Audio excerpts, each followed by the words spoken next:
I don't know if you've heard of the amygdala part of the brain. Mm-hmm. This is in the limbic system or the mammalian brain. This is the defense mechanism, or it's the security center really, and it activates when you get this idea you might be under attack from the other person, and that attack can appear or just by somebody looking at you, or it might be that they're actually saying something and shouting and doing that. So you want to be able to calm the amygdala, because when Daniel Goleman, who wrote the book Emotional Intelligence, he calls this the amygdala hijack of the brain. When the amygdala gets overactive, it takes away all the blood, if you like to simplify it, the blood from the frontal cortex, or the thinking part of the brain, and so and becomes overactive and hijacks the rational brain. Okay. And so people literally, in this moment, you do become irrational to some degree or other.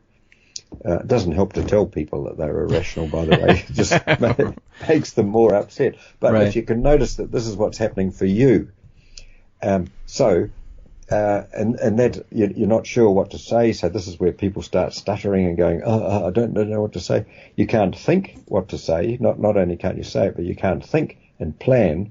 And you also, the third part of the rational brain, or the frontal cortex, is you can't make good positive relationships with the other person. So those bits get starved of the oxygen that's needed to operate the brain. Mm-hmm. So here's the three things that you can do.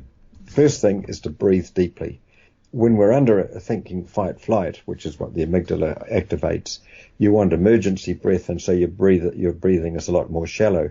But this is not about having a fight. If somebody is going to attack you with a knife or something, you do want to run away, so you need that. You do need to fight or flee, But for most things, when there's emotions present, you're not going to get hurt. So breathe deeply from the belly. That's the first thing. Secondly, and this is probably one of the most effective thing, is to name your feelings to yourself. And so that's just might be saying, I am scared, I'm worried, I'm anxious, I'm terrified. These saying this will actually help you own the feelings yourself. It'll also activate the language center of the brain, and it has quite an impact on calming you down. And the third thing you can do is ask yourself a complex question. Now, you don't want to do this in a way, like not the square root of 972. That's far too complex. It would probably freeze your brain. But what you can do is just say, I wonder what else might be affecting this person. Because even if you've made a mistake and they're accusing you or attacking you because of that, it's usually disproportionate. And there'll be a whole lot of other things going on in their life that affect them. And if you can start thinking like that, you will end up, that will also get your brain acting in a more rational way. So that's the way to do that, okay. To change the way your own brain's functioning. And with the other person, here's a bonus now. So I gave you three things you can do. And instead of 6 steak knives that you're going to get, I'll give you this bonus, and that is to say to the other, to just somehow to acknowledge what the other person is feeling. And the more directly you can do this, the better. You do it in a sense tentatively, but you can also say, right, you're really worried about what's happened. This has affected you badly. You're under a huge amount of pressure at the moment. Something like that will actually, if that's what you see, whatever it is you see in them, you can name it, not in a judgmental way, but in a way that simply acknowledges and accepts them. This is what's happening. And if you try that, it will make a huge difference. I mean, I do cover this a lot in my book, and I've actually got an online program that people can do and learn this even more. Right. But just start with this, try it out, and see how it works. And if it doesn't work properly and you make a mistake, well, most people have made lots of mistakes already in their life, so a few more mistakes won't matter, but you'll at least be in the right ballpark trying it out. Right. No, I like that kind of free and easy kind of philosophy of like, it doesn't hurt to try.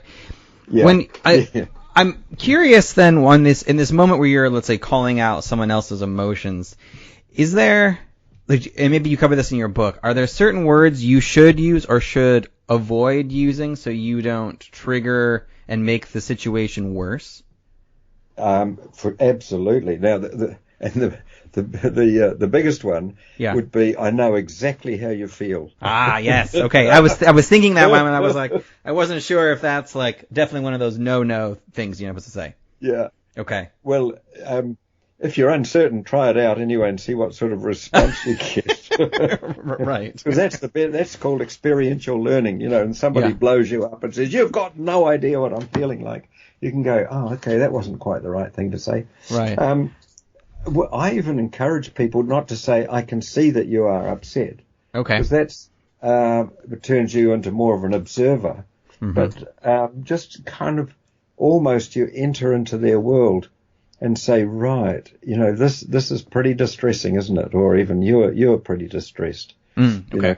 That makes it even a bit sharper. But I've been, had people push back on me because my tone hasn't been quite right, or the words I've used haven't been quite right. But again, that's how I've learned, mm-hmm. and because for sure I've also, not known what to do in my past with people who are highly emotional. Right. And but it's now that I'm learning this and have learnt it that I can teach it well. Wonderful. Okay, good. That's good to know, and definitely, I know reading your book will help with that as well. So you mentioned some classes. Tell me more about the classes that you have available.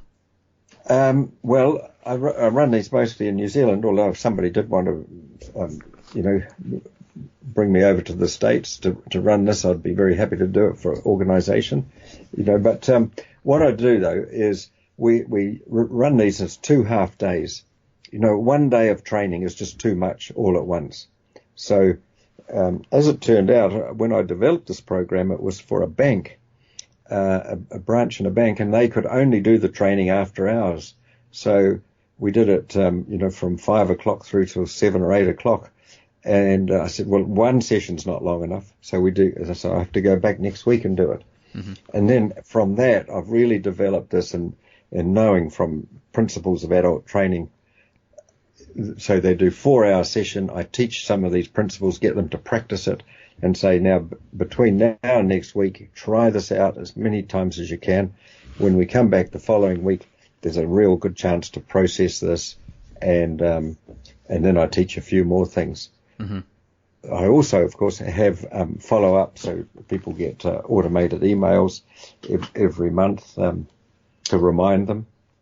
And I was doing it, I've done it for 20 years, and out of that, all that experience and all, the same things were coming up, or, very similar. This allowed me to really build the online program that I've got, and that now, and people find that very effective if they can't attend the face-to-face training. Mm-hmm. So that's done in I've got 4 modules with a total of 15 chapters. Mm-hmm. And I've synthesized all that I've learned over these 20 years and put that into this program. Wonderful. Mm-hmm.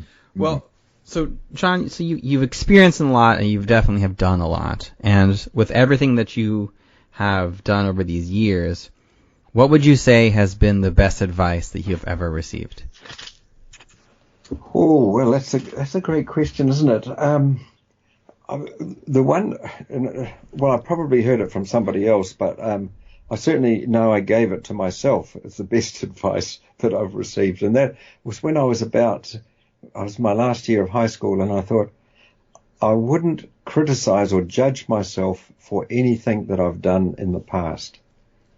That I would simply accept, and I say, back then I did what I thought was best. And that has kept me going, particularly through some of the hard times. Like, it was not easy leaving the priesthood, for instance. Mm-hmm. But I did not judge myself. Other people may well have done that, but that was their business. But I didn't judge myself. I said, well, I did the best that I could at the time. That was my best decision. And So I'll keep loving myself for that, And so that's a bit, to me, when I think about it, somebody must have told me, I've picked it up from somewhere, but I don't know who it was, but that's what I've applied, and that's what I do now. Yeah. Wonderful. That's fantastic advice, because I know for a lot of people, their past haunts them immensely, and it's a nice way to at least come to terms with different times in your past and move on. Yeah, that's right. And it's not just trying to forget it. It's I can remember these things, but I say, right. Well, good on you. And it's what I would say to anybody else, who if they came to me and said, I feel terrible about what's happened in the past, I would say, well, you want to just love yourself, because all of that has led to where you are now. Mm-hmm. And if you hadn't made those mistakes, you wouldn't be the wonderful person that you are now. That's true. Wonderful. Well, John, thank you so much. It's been an absolute pleasure chatting with you and hearing your story. If the listeners would like to get a hold of you or take your classes, see more about what you're working on, where is the best place they can go to do that? Well, my website is www.tuf, that is tuf.co.nz, and so that's the best. But I also have Facebook, which is Thriving Under Fire NZ. I think it will be in the program notes. I'm sure I've sent you that yes. that link. But also I've got I do have an ebook, just a short ebook that I'm very happy to share for no cost at all, and that's about a power apology, the 5 steps to a genuine apology. And because we all make mistakes, we all get it wrong in the way we relate to other people. So right. Being able to make a good apology is important. And they can get that from www.tuf.co.nz/Uri. And that'll be for your listeners. They can get that ebook. Wonderful. And it's got some really good little principles in it. Okay, wonderful. And I will put all of these links in the show notes, including the link to the free ebook, so that listeners can click right through and see what you're working on and read this ebook. So this is wonderful. Thank you so much. Lovely. You're most welcome. And it's lovely talking to you. Thank you. Thank you, John. It was an absolute pleasure. Have a good evening. Okay. Goodbye. Thank you for listening to another episode of the Advance Your Art podcast. If you like this episode, please go into iTunes and give us a 5-star rating. And while you're there, hit the subscribe button so that every single time I release a new episode, it will go directly to you without even thinking about it. If you're interested in hearing older episodes, please go to advanceyourart.com, where you can find the catalog of everything I've done so far, as well as contact information and projects I'm working on. Thank you again, and have a great day.